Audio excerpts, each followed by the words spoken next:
Hello students आज की video में हम लोग अपना एक नया लेसन स्टार्ट करने वाले हैं जिसका नाम होता है पी ब्लॉक एलिमेंट्स। इसके पहले गाइस आप लोगों ने केमिकल पीरियोडिसिटी पढ़ा होगा, बराबर है। केमिकल पीरियोडिसिटी पढ़ा, उसके पहले रेडॉक्स रिएक्शंस वगैरह पढ़े। पी ब्लॉक एलिमेंट्स की अगर हम लोग बात करते हैं तो पी ब्लॉक एलिमेंट्स ये एंट्रेंस एग्ज़ाम के हिसाब से काफ़ी इम्पोर्टेंट होता है गाइस। इसके ऊपर कई सारे क्वेश्चंस आप लोगों को मिलते हैं एंड हम लोग ये गेस नहीं कर सकते कि कौन सा क्वेश्चन 11 को बिलोंग करेगा एंड कौन सा क्वेश्चन 12 को। कई बार ऐसा होता है कि 11 के कुछ टॉपिक हमें 12th में भी मिल जाते हैं, 12th के कुछ टॉपिक 11th में भी है, तो वी कांट डिस्टिंग्विश देम कि वो 11th में जाएगा या 12th में जाएगा, बस वो पीरियोडिक टेबल में जाएगा, इतना हमें पता होता है। तो इसलिए काफ़ी इंपॉर्टेंट यूनिट है, थ्योरेटिकल यूनिट होता है। अब पी ब्लॉक एलिमेंट्स की अगर हम लोग बात करते हैं तो पी ब्लॉक एलिमेंट्स का मीनिंग क्या होता है, सबसे पहले तो उसे ज़रा सोच लीजिए। पी ब्लॉक एलिमेंट्स मतलब elements in which differentiating electron, मतलब लास्ट वाला electron, differentiating electron enters in P orbital. देखिए ऐसे एलिमेंट्स जिसमें डिफरेंशिएटिंग इलेक्ट्रॉन कौन से ऑर्बिटल में जाता है, पी ऑर्बिटल में जाता है, उसे आप लोग कहते हैं P block element. Guys periodic table का अगर ब्लॉक डायग्राम देखें तो आप लोगों को पता है पीरियोडिक टेबल का ब्लॉक डायग्राम कैसे होता है। पीरियोडिक टेबल को अगर हम लोग ठीक से देखते हैं तो पीरियोडिक टेबल कुछ इस टाइप से आप लोगों ने पढ़ा होगा, देखा है केमिकल पीरियोडिसिटी में। गाइस पीरियोडिक टेबल के लेफ्ट हैंड साइड में अगर हम लोग देखते हैं तो लेफ्ट हैंड साइड में आप लोगों को मिलता है एस ब्लॉक। पीरियोडिक टेबल के मिडल में अगर हम लोग चले तो गाइस हमें मिलता है D block, that is transition elements. At the bottom of the periodic table हम लोगों ने सेपरेट करके रखा है किसे, ए ब्लॉक के एलिमेंट्स को, ये हमें पता है। और आज हमें स्टडी करनी है पी ब्लॉक एलिमेंट्स की। तो पी ब्लॉक एलिमेंट्स हमें कहाँ पर मिलता है, तो पी ब्लॉक एलिमेंट्स हम लोगों को पीरियोडिक टेबल के राइट हैंड साइड पे मिलता है। लेकिन मज़े की बात क्या, मज़े की बात यह है कि पी ब्लॉक हमें तब मिलता है जब हम लोग S block and D block के मेंबर को क्रॉस करके जाते हैं। ऐसा इसलिए क्योंकि इनकी जो कई सारी प्रॉपर्टीज़ होती है ये इनके ऊपर भी डिपेंडेंट होती हैं। एंड आप लोगों ने देखा है पीरियोडिसिटी में कि कई सारे जो प्रॉपर्टीज़ हैं ये along the period and along the group very होती है, तो उसका इम्पैक्ट आप लोगों को इसके ऊपर होते मिलेगा।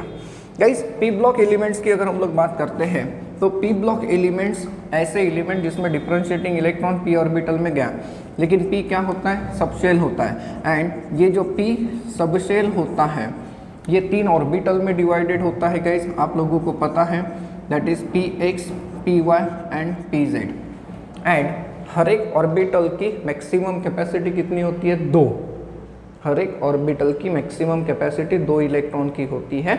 इसका मतलब ये कि इन तीनों को अगर हम लोग 2 से मल्टीप्लाई करें तो मैक्सिमम कितने electron, 6 electron. And therefore P block के जो एलिमेंट्स हैं ये 6 ग्रुप्स में आपको डिवाइडेड मिलेंगे। एंड ये जो ग्रुप्स होते हैं ये होते हैं 13 to 18। कौन से ग्रुप होते हैं गाइस, 13 to 18 होते हैं। गाइस पी ब्लॉक के एलिमेंट्स की अगर हम लोग बात करते हैं तो पी ब्लॉक के एलिमेंट्स का जनरल इलेक्ट्रॉनिक कॉन्फ़िगरेशन अगर हम लोग देखते हैं, जिसे सिंपली जनरल कॉन्फ़िगरेशन हम लोग कह सकते हैं। इनका अगर हम लोग कॉन्फ़िगरेशन देखते हैं तो इनका कॉन्फ़िगरेशन आपको मिलता है NS2 NP1 2 6। एक से लेके कितने इलेक्ट्रॉन रह सकते हैं, 6 इलेक्ट्रॉन रह सकते हैं। देखिए अब पीरियोडिक टेबल में पी ब्लॉक के एलिमेंट्स कौन कौन से हैं इन्हें हम लोग जरा देखते हैं। गाइस ग्रुप नंबर 13 यहाँ पर होता है। देखिए ग्रुप नंबर 13 से चालू होता है, कौन चालू होता है, तो पी ब्लॉक चालू होता है। अब अगर इन एलिमेंट्स को देखें तो पीरियोडिक टेबल में हमें एक चीज़ तो पहले से पता है कि कितने पीरियड्स होते हैं, 7, ठीक है। तो इन्हें हम लोग पीरियड्स में भी अरेंज कर लेते हैं। ये हो गए 2 पीरियड्स, तीसरा पीरियड, चौथा पीरियड, 5, 6 एंड 7, ठीक है। अगर ग्रुप की बात करें तो 13, देन उसके बाद आएगा 14, देन उसके बाद 15 ग्रुप आएगा, देन उसके बाद 16 ग्रुप आएगा, यहाँ पर रहता है 17 ग्रुप एंड देन आखिरी में जो ग्रुप प्रेजेंट होता है इसे आप लोग क्या कहते हैं, group number 18। Guys group number 13 से लेके ग्रुप नंबर 17 के जो मेंबर्स होते हैं, these elements are called as normal elements या फिर these are also called as representative elements. इन्हें आप लोग क्या कहते हो, रिप्रेजेंटेटिव एलिमेंट्स कहते हैं, बराबर है, representative elements. And group number 18 के जो मेंबर्स होते हैं इन्हें हम लोग क्या कहते हैं, noble gases. These are also called as rare gases, these are also called as inert gases, इन्हें हम लोग इनर्ट गैसेस भी कहते हैं।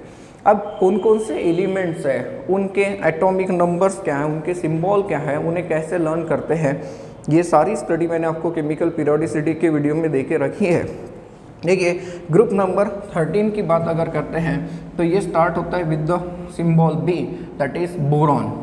देन इसके बाद एलिमेंट होता है गाइस एल्यूमिनियम, देन इसके बाद होता है गैलियम, देन इसके बाद होता है इंडियम, देन इसके बाद होता है थैलियम। एंड यहाँ पर जो भी एलिमेंट आएगा उसका हमें स्टडी नहीं करना है, वो रेडियो एक्टिव एलिमेंट होगा। एंड एटॉमिक नंबर के हिसाब से हम लोग इसका सिंबल भी बना सकते हैं। कौन से एलिमेंट से नीचे जाते समय कितने से एटॉमिक नंबर चेंज होता है, ये भी मैंने आपको बताया था गाइस। जैसे इसे देखिए बोरॉन, ये सेकेंड वाले पीरियड को बिलोंग करता है। बोरॉन कहाँ पर बिलोंग करता है, सेकेंड वाले पीरियड को बिलोंग करता है। And therefore we will observe that कि यहाँ पर अगर एटॉमिक नंबर को देखें तो ये 5 होता है। एल्यूमिनियम का एटॉमिक नंबर 13 होता है गाइस। देन 13 में 18 मिला दो तो ये होता है 31, यहाँ पर 18 मिला दो ये होता है 49, इसमें 32 मिलाया जाता है तो ये क्या हो जाएगा 81, इसमें 32 मिला के देख लीजिए, इसमें अगर आप लोग 32 मिलाओगे तो ये कितना हो जाएगा 113 हो जाएगा। इसके हिसाब से UUT ये सिंबल आप लोगों को मिलेगा। कुछ एलिमेंट्स के नाम होते हैं लेकिन आपने अगर ये सिंबल रखा तो ये IUPAC के रूल के हिसाब से है, कोई आपको रॉन्ग नहीं देगा। गाइस इसे याद रखने का निमोनिक भी मैंने आपको दिया था, क्या हम लोग फिर से उस निमोनिक को डिस्कस करें? चलिए ग्रुप नंबर 13 को याद करना है तो इसके लिए निमोनिक जो मैंने आपको दिया था वो कुछ ऐसा दिया था, बाल गणेश इन थाईलैंड।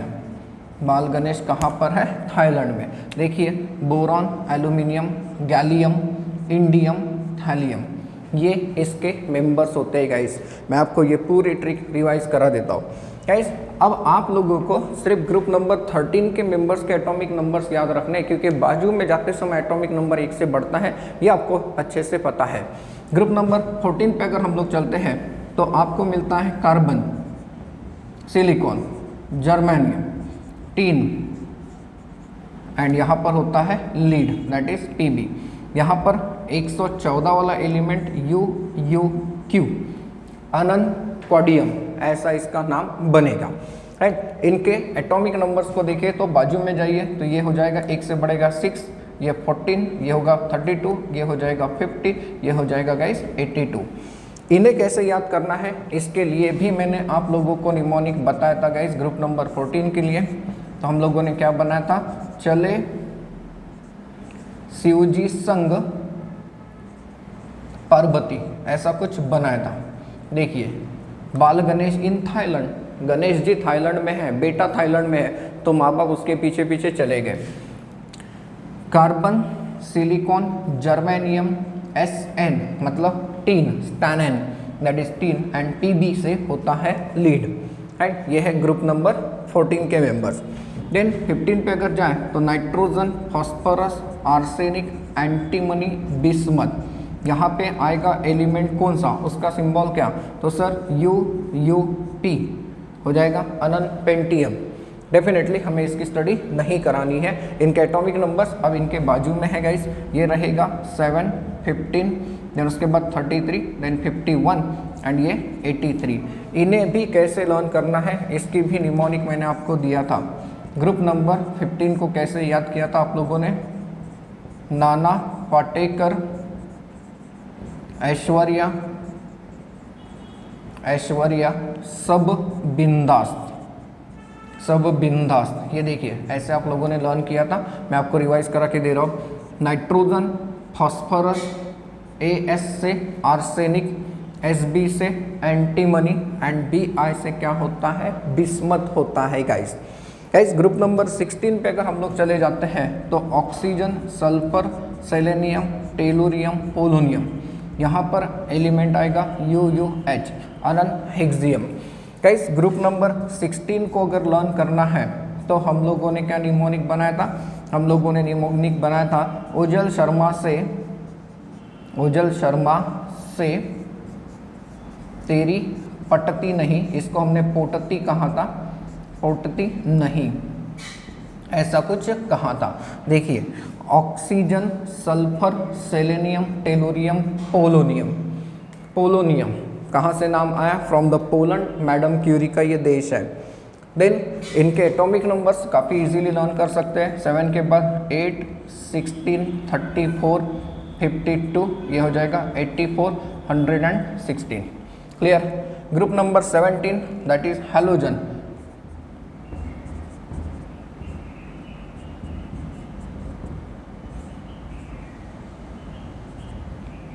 ये कुछ इस तरीके से आएगा।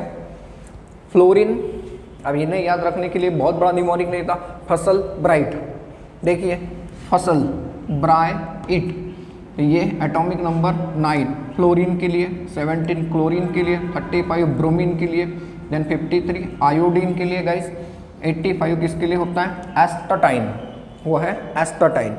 Then group number 18 inert gases, ये स्टार्ट होता है फ्रॉम द हीलियम, देन उसके बाद नियॉन, देन इसके बाद एर्गॉन, देन उसके बाद krypton, then xenon, then radon. यहाँ पर जो मेंबर आएगा उसका सिंबल हो जाएगा UUO, क्योंकि यहाँ पर जो मेंबर आएगा उसका एटॉमिक नंबर हो जाएगा 118, ऑक्टियम ऐसा इसका नाम होता है।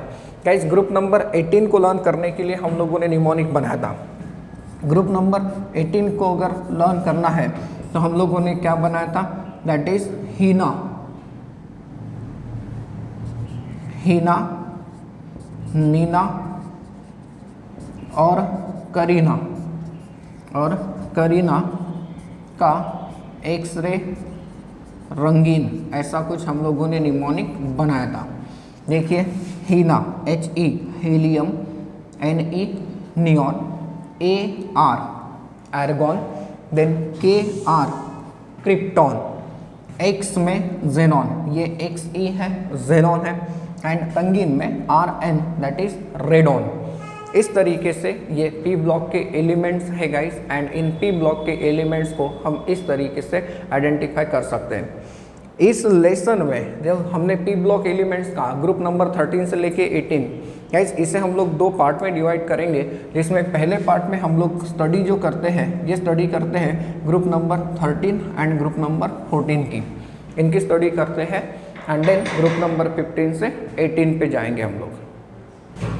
सो गाइज जो P ब्लॉक के एलिमेंट्स होते हैं ये काफ़ी मज़ेदार होते हैं। कैसे मज़ेदार होते हैं, देखिए पीरियोडिक टेबल को याद करिए, लेफ्ट हैंड साइड के जो S ब्लॉक के एलिमेंट्स है वो सारे के सारे क्या है, मेटल्स। उनके बाजू में D एंड A ब्लॉक है, वो क्या है, सारे के सारे मेटल्स। सर पीरियोडिक टेबल में तो 3 टाइप के एलिमेंट्स हैं, metals, non metals and metalloids. जी हाँ, और ये तीनों के तीनों टाइप जो है ये आप लोगों को P ब्लॉक में मिलते हैं। P ब्लॉक में मेटल्स भी मिलते हैं, नॉन मेटल्स भी मिलते हैं, एज वेल एज मेटालॉइड्स भी मिलते हैं। जैसे ये देखिए ग्रुप नंबर 13 का पहला मेंबर बोरॉन, ये नॉन मेटल होता है गाइस, लेकिन बाकी सारे के सारे मेटल होते हैं। Carbon silicon non metal, germanium भी नॉन मेटल, ये मेटालॉइड होता है, ये मेटालॉइड है। देन यहाँ पर क्या होता है, मेटल। तो मज़े की बात ये है कि पीरियोडिक टेबल P ब्लॉक में, पीरियोडिक टेबल के P ब्लॉक में सारे के सारे टाइप के एलिमेंट्स आप लोगों को मिल जाते हैं।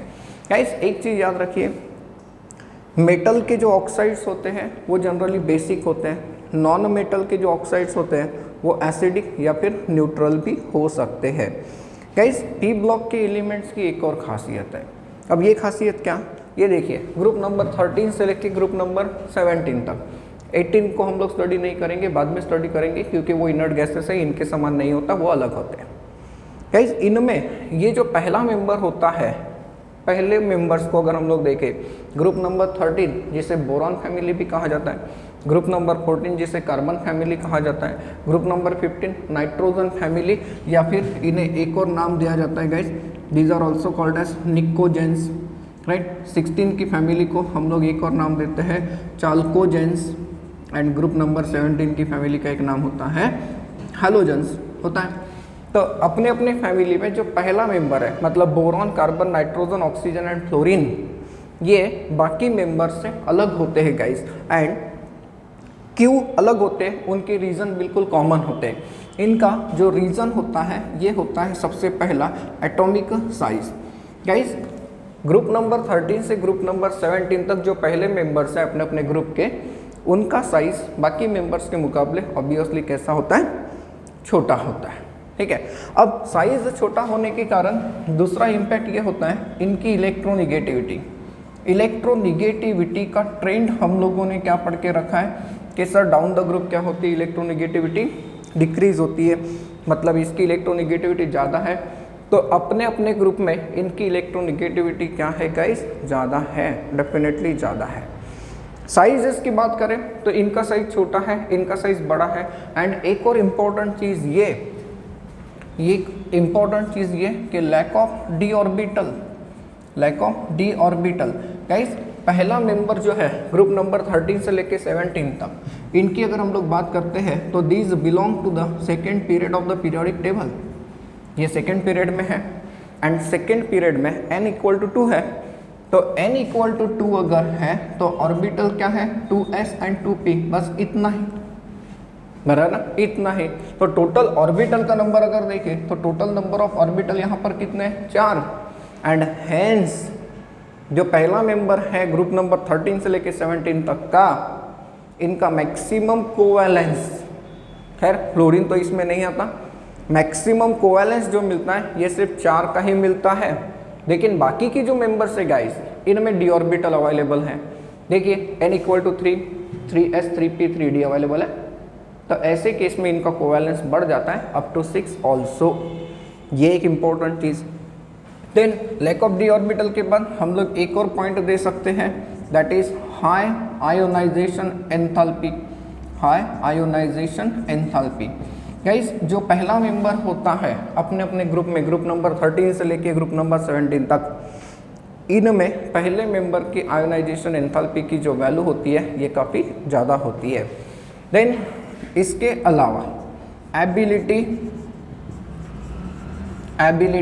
To form p pi multiple bond, ये खासियत है, ये खासियत है। गाइस ग्रुप नंबर 14, 15, 16, मैंने क्या कहा, 14, 15, 16, इनके जो मेंबर्स है ये मल्टीपल बॉन्ड बनाते हैं इस टाइप के p पाई। क्या आपको पता है कार्बन और कार्बन के बीच में डबल या फिर ट्रिपल बॉन्ड मिल सकता है। कार्बन नाइट्रोजन में ट्रिपल बॉन्ड होता है, कार्बन ऑक्सीजन में डबल बॉन्ड, ऑक्सीजन में डबल बॉन्ड, नाइट्रोजन में कौन सा बॉन्ड होता है, ट्रिपल बॉन्ड।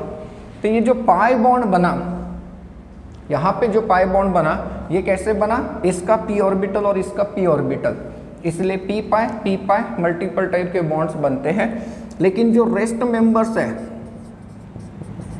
बाकी के मेंबर्स जो है वो कौन से टाइप का मल्टीपल बॉन्ड बना सकते हैं, p पाई d पाई। क्यों, क्योंकि बाकी के केस में आप लोगों को d ऑर्बिटल अवेलेबल मिलता है।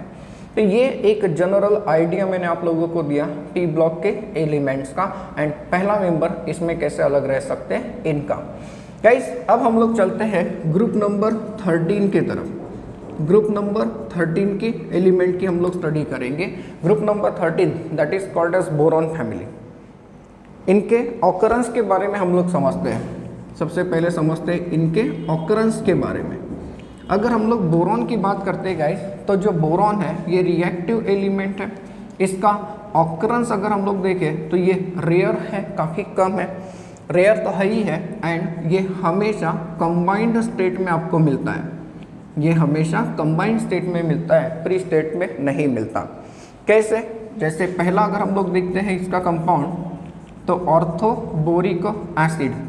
Orthoboric acid guys simply called as boric acid, जो हमारे घर में यूज़ होता है, कैरम बोर्ड के ऊपर डालने वाला पाउडर या फिर चावल को लगाने वाला powder, that is boric acid, जिसका फॉर्मूला अगर हम लोग देखें ये होता है H3BO3। इसे हम लोग ऐसे भी लिख सकते हैं BOH/3, इसमें कंफ्यूज नहीं होंगे। सिमिलरली इसके अलावा अगर हम लोग देखें तो जो बोरॉन है, ये बोरॉन हमें बहुत सारे कंपाउंड्स के फॉर्म में मिलता है गाइस, जिसका एक इम्पॉर्टेंट कंपाउंड जो हमें स्टडी भी करना है दैट इज़ बोरैक्स। बोरैक्स का फॉर्मूला अगर हम लोग देखते हैं तो Na2B4O7 इंटू 10H2O ये होता है। बोरैक्स के अलावा ये आपको मिलता है कोलेमनाइट के रूप में। कोलेमनाइट का फॉर्मूला अगर देखते हैं तो यह है Ca2B6O11 5H2O, ये ऐसा फॉर्मूला होता है इसका। इसके अलावा गाइस ये हमें एक और फॉर्म में मिलता है दैट इज कॉल्ड एज कर्नाइट। कर्नाइट का फॉर्मूला देखें तो Na2B4O7 इंटू 4H2O, ये देखिए ये हमें इस फॉर्म में मिलता है। गाइस बोरॉन के दो आइसोटोप्स होते हैं, बोरॉन के दो आइसोटोप्स होते हैं, एक होता है बोरॉन 10 एंड एक होता है बोरॉन 11। ये नियर अबाउट 19% में मिलता है ऑकरेंस में, ये होता है नियर अबाउट 81%। खैर ये कोई नहीं पूछेगा। सेकेंड मेंबर पे चले गए एल्यूमिनियम। तो एल्यूमिनियम की अगर आप लोग बात करते हो तो एल्यूमिनियम ये ऐसा एलिमेंट है जिसके बारे में कहा जाता है it is the most abundant metal on the earth. Earth में सबसे ज़्यादा मिलने वाला एलिमेंट कौन सा है? मेटल कौन सा, एलिमेंट नहीं, मेटल कौन सा है? एल्यूमिनियम। तो सर अर्थ में सबसे ज़्यादा मिलने वाला एलिमेंट कौन सा है? ऑक्सीजन। 1 नंबर पे ऑक्सीजन होता है, 2 पे सिलिकॉन होता है, 3 पे मिलता है एल्यूमिनियम। आगे के धीरे धीरे पढ़ेंगे। तो और एल्यूमिनियम की अगर बात करते हैं तो एल्यूमिनियम भी हमें फ्री स्टेट में नहीं मिलता, ये हमें कंबाइंड स्टेट में मिलता है, कई सारे मिनरल्स के रूप में मिलता है। Bauxite Al2O3 into twice H2O ये होता है। इसके अलावा डाइस्पोर जिसका फॉर्मूला होता है Al2O3 इंटू H2O। इसके अलावा कोरंडम जिसका फॉर्मूला होता है Al2O3।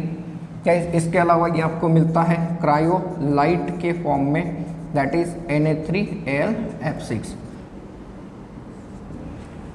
तो ग्रुप नंबर 13 में हमें सबसे ज़्यादा स्टडी करनी है गाइस दो एलिमेंट्स की, boron as well as aluminium. बाकी के जो मेंबर्स है that is gallium, then indium and then thallium. Guys इनका अगर हम लोग ऑकरेंस देखें तो इनका ऑकरेंस काफ़ी कम होता है and very rarely these are found. तो ग्रुप नंबर 13 के मेंबर्स के ऑकरेंस तक हम लोग पहुंच गए, यहाँ तक क्लियर हो रहा है। गाइस अब इनके पीरियोडिक प्रॉपर्टीज़ के बारे में पढ़ते हैं और उनके ट्रेंड के बारे में पढ़ते हैं।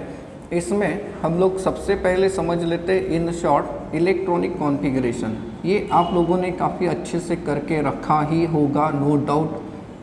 गाइस जनरल इलेक्ट्रॉनिक कॉन्फ़िगरेशन अगर हम लोग देखते हैं ग्रुप नंबर 13 के मेंबर्स का, ग्रुप नंबर 13 के मेंबर्स का जनरल इलेक्ट्रॉनिक कॉन्फ़िगरेशन अगर हम लोग देखते हैं तो ये आपको मिलता है NS2Np1। क्या मिलता है? NS2Np1। जैसे बोरॉन की अगर आप लोग बात करते हैं तो बोरॉन का इलेक्ट्रॉनिक कॉन्फ़िगरेशन आपको मिलेगा helium 2s2 2p1, inert gas, 2 electron cover हो गए। देन उसके बाद एल्यूमिनियम की अगर बात करते हैं तो एल्यूमिनियम का कॉन्फ़िगरेशन आपको क्या मिलेगा? नियॉन 3s2 3p1 मिलेगा। देन एल्यूमिनियम के बाद वाले मेंबर को अगर हम लोग देखते हैं दैट इज़ गैलियम, जिसका एटॉमिक नंबर हमने दिया है 31। तो इसका इलेक्ट्रॉनिक कॉन्फ़िगरेशन आपको मिलता है कुछ ऐसे that is argon. Argon 3d10 4s2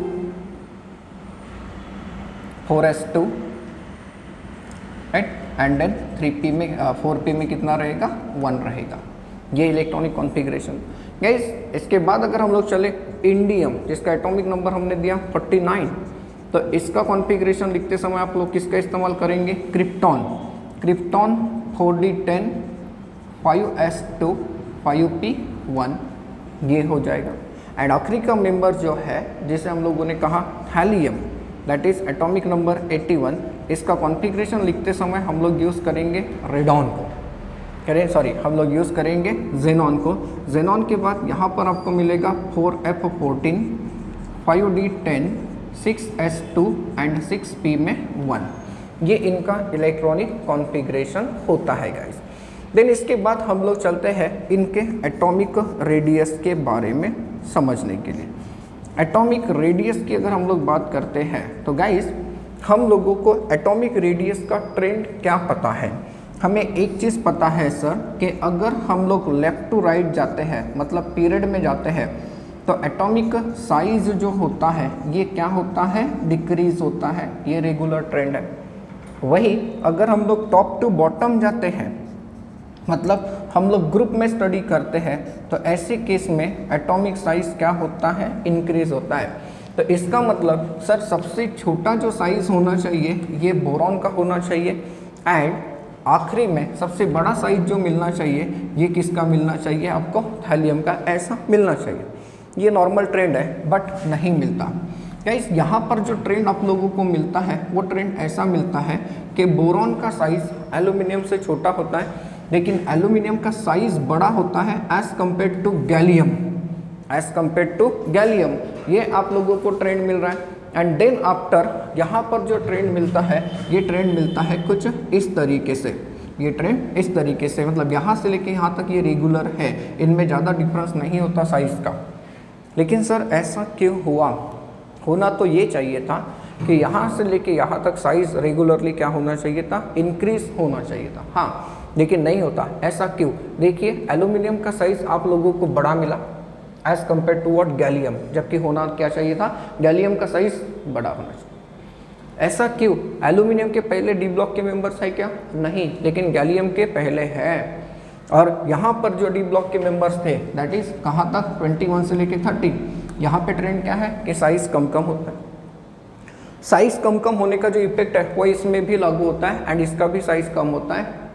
as a result of that इसका जो साइज़ है वो एल्यूमिनियम के मुकाबले छोटा बन जाता है, होना चाहिए था बड़ा। तो एटॉमिक साइज़ का ये ट्रेंड आप लोगों को एंट्रेंस के लिए काफ़ी अच्छे से याद रखना है। गाइस सेकेंड प्रॉपर्टी की तरफ हम लोग चलते हैं, that is about the ionization enthalpy. Now ionization enthalpy का ट्रेंड क्या कहता है? Sir ionization enthalpy is inversely proportional to size. ऐसा हमने केमिकल पीरियोडिसिटी में पढ़ा होगा। हाँ, साइज छोटा तो ऐसे केस में आयोनाइजेशन एंथैल्पी क्या होती है, ज़्यादा।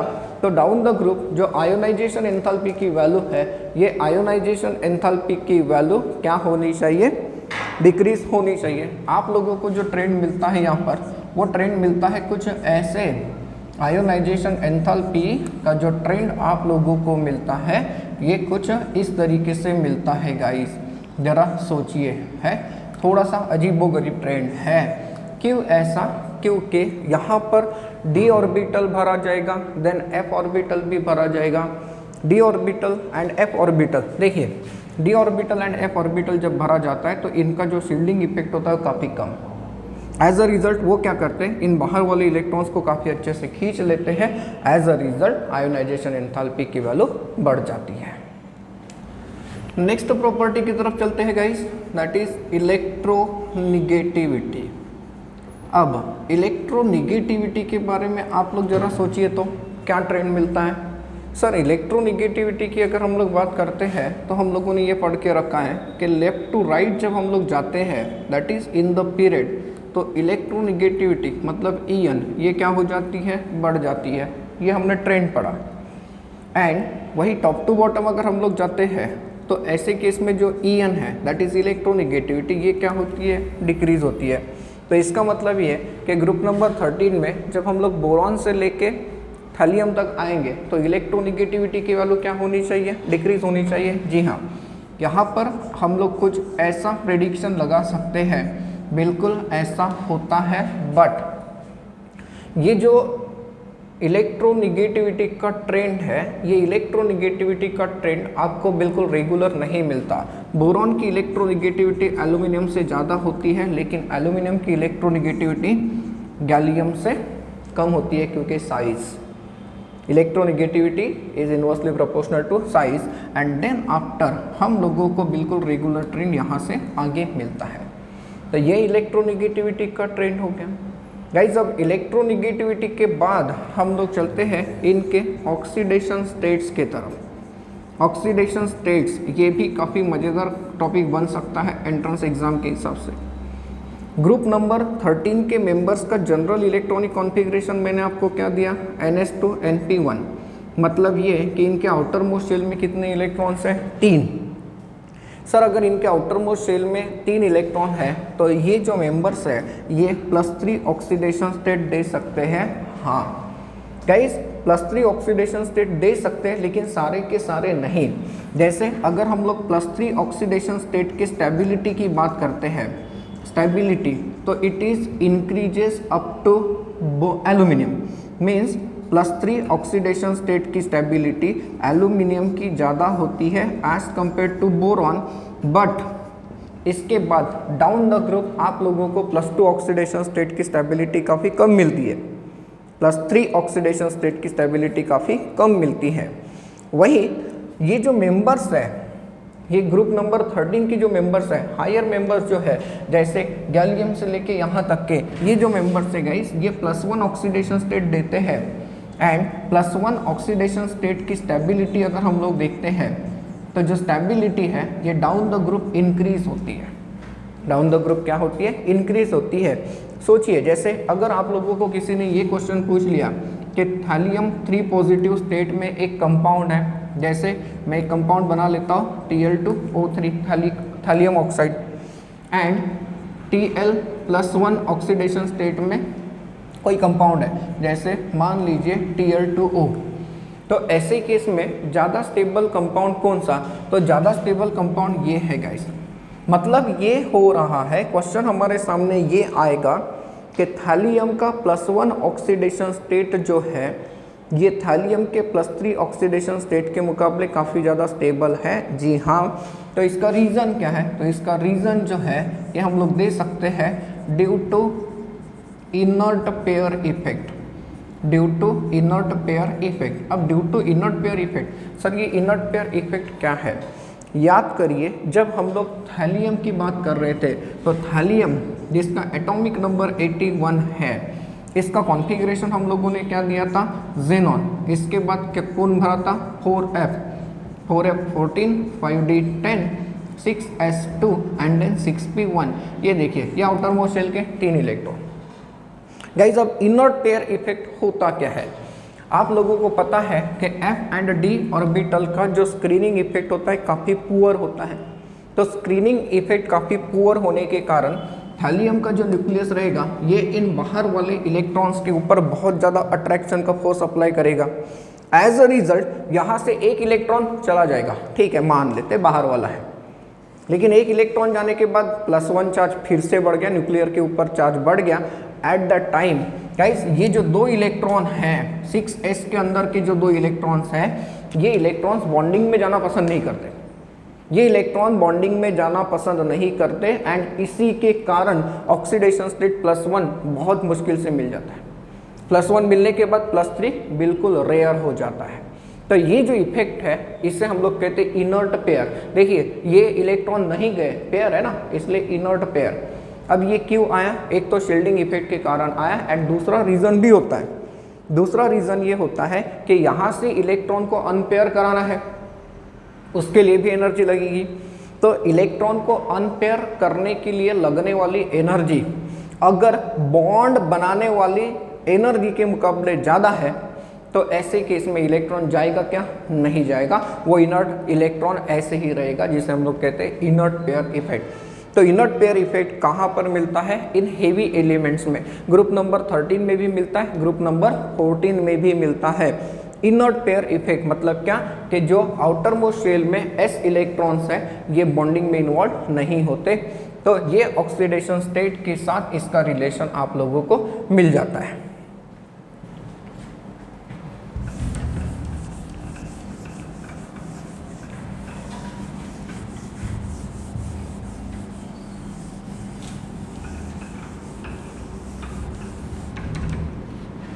इनकी नेक्स्ट प्रॉपर्टी हम लोग पढ़ते हैं guys, that is Lewis acids. अब सर लेविस एसिड्स का मतलब क्या होता है और ग्रुप नंबर 13 में लेविस एसिड्स क्यों पढ़ना है। गाइस एंट्रेंस एग्जाम के हिसाब से लेविस एसिड के ऊपर बहुत ही बढ़िया क्वेश्चन आप लोगों को मिलेगा ग्रुप नंबर 13 से। बहुत सारे चांसेस होते हैं, बता दो कि कैसे। सबसे पहले तो लेविस एसिड का मतलब होता क्या है, तो लेविस एसिड का मतलब क्या होता है, electron pair acceptor, electron pair acceptor. देखिए कंपाउंड्स, मैं एक सेंटेंस लिख रहा हूँ, इसे समझने की कोशिश करिए। Compounds of group number 13 elements, 13 elements in +3 oxidation state, in +3 oxidation state are behave as a Lewis acid, behave as a Lewis acid। देखिए मैंने क्या कहा, मैंने ये कहा कि ग्रुप नंबर 13 के जो मेंबर्स है उनके जो कंपाउंड्स है +3 ऑक्सीडेशन स्टेट में ये लेविस एसिड बिहेव करते हैं। और लेविस एसिड का मीनिंग क्या बताया मैंने, कि जो इलेक्ट्रॉन की पेयर को एक्सेप्ट कर सकता है। हाँ चलिए फॉर एग्जांपल हलाइड्स ले लेते हैं, for example halides of group number 13 elements. कैसे, चलो बोरॉन के हलाइड्स लेते हैं। गाइस बोरॉन के हलाइड्स को अगर हम लोग देखते हैं, फॉर एग्जांपल मैंने BCl3 लिखा, तो BCl3 के स्ट्रक्चर को जरा समझो। BCl3 अगर मैंने ऐसे बना के रख दिया तो बोरॉन के आउटर मोस्ट शेल में कितने इलेक्ट्रॉन है, उसके खुद के 3, तो एक इलेक्ट्रॉन बोरॉन का, ये दूसरा, ये तीसरा, एंड क्लोरीन से एक एक इलेक्ट्रॉन लेके बॉन्ड बनेगा। तो जब ऑक्टेट रूल का कंसेप्ट अप्लाई करने के बारे में सोचते हैं तो बोरॉन के आउटर मोस्ट शेल में कितने इलेक्ट्रॉन है, 6। क्या ऑक्टेट पूरा हुआ, नहीं, मतलब अभी भी ये 2 इलेक्ट्रॉन ले सकता है जब कोई डोनर इसे मिलेगा। हाँ, एंड इलेक्ट्रॉन पेयर लेने के कारण ये क्या हो जाएगा, लेविस एसिड होगा। जैसे BCl3 अगर आपने अमोनिया के साथ कंबाइन करा दिया तो अमोनिया जो है, ये अमोनिया इसके साथ कोऑर्डिनेट बॉन्ड बना लेता है, कोऑर्डिनेट बॉन्ड बना लेता है। देखिए ये एडिशन प्रोडक्ट है, तो इसमें ये लेविस एसिड है और इसमें ये लेविस बेस है। एंड अब यहाँ पर मजेदार क्वेश्चन क्यों है सर, लेविस एसिड क्यों है, पहले ये समझ में आ गया। हाँ, क्योंकि इनके आउटर मोस्ट शेल में सिर्फ इलेक्ट्रॉन का सेक्सटेट प्रेजेंट है, 6 इलेक्ट्रॉन प्रेजेंट है, 8 नहीं है, तो ये 2 इलेक्ट्रॉन ले सकते हैं, एंड 2 इलेक्ट्रॉन लेने के कारण ये लेविस एसिड बन जाते हैं। अब अगर हम लोग लेविस एसिड के बारे में सोचते हैं, जैसे कंपाउंड्स ऑफ द बोरॉन, चलो ये है BCl3 एंड ये है AlCl3। आपको किसी ने अगर ये पूछा कि इनमें से अच्छा लेविस एसिड कौन सा, इनमें से अच्छा लेविस एसिड कौन सा, तो आंसर होना चाहिए aluminium chloride. Means you can say कि compounds of Al3+ are better Lewis acids, are better Lewis acids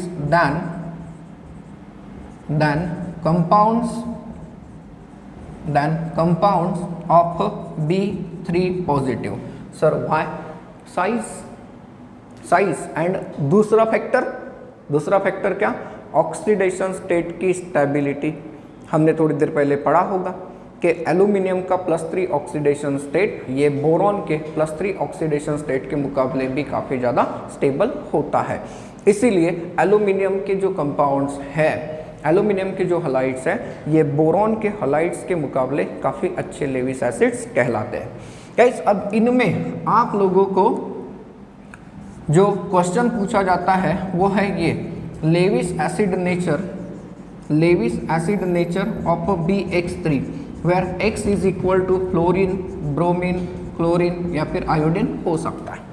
देखिए मतलब आपको ऐसा क्वेश्चन देगा कि बताइए भैया BF3 है, BCl3 है या फिर Bi3 है, इनमें सबसे अच्छा लेविस एसिड कौन सा, बराबर ना, इनमें सबसे अच्छा लेविस एसिड कौन सा। तो अगर हम लोग लेविस एसिड के ऑर्डर की बात करते हैं तो पहले मैं आपको ऑर्डर बता दूं। लेविस एसिड का जो ऑर्डर होता है वो होता है ऐसे, Bi3 ये काफ़ी अच्छा लेविस एसिड होता है as compare to BCl3, as compare to BF3। Sir bromine होता तो आ जाता ना, यहाँ पे ब्रोमीन होता तो यहाँ पे आ जाता। जनरली इन तीनों के ऊपर क्वेश्चन होता है, चौथा भी आ गया तो हम लोग आंसर दे सकते हैं। मतलब ऑर्डर कैसा, उल्टा, आयोडीन से लेके फ्लोरीन तक, आयोडीन से लेके फ्लोरीन तक लेविस एसिड बिहेव करने की टेंडेंसी क्या हो जाती है, कम हो जाती है। वाई सर वाई, ये भी तो क्वेश्चन पूछा जा सकता है। हाँ, जस्ट इमेजिन कि ये है बोरॉन एंड मैं आयोडीन के साथ इसका बॉन्ड बना के देता हूँ, ये लीजिए आयोडीन के साथ, ठीक है। ये है बोरॉन एंड मैं इसका फ्लोरीन के साथ बॉन्ड बना देता हूँ। अब एक चीज़ की तरफ ध्यान दीजिए, बोरॉन बोरॉन फिक्स है, यहाँ पर फ्लोरीन का कौन से ऑर्बिटल का इलेक्ट्रॉन इन्वॉल्व होगा, 2p 2p, एंड यहाँ पर कौन से 5p होगा, आयोडीन 5p। कॉन्फ़िगरेशन के हिसाब से देखें तो 5p पे आपको इसका कॉन्फ़िगरेशन मिलेगा, ठीक है। तो सर बोरॉन का साइज काफ़ी छोटा है, हाँ बोरॉन का साइज काफ़ी छोटा है, लेकिन आयोडीन का साइज काफ़ी बड़ा है।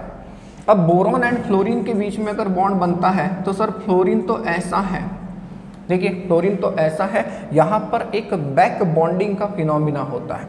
क्या होता है, बैक बॉन्डिंग का फिनोमिना। यहाँ पे ये इलेक्ट्रॉन देता तो है हाँ, लेकिन हमें एक चीज़ पता है कि फ्लोरीन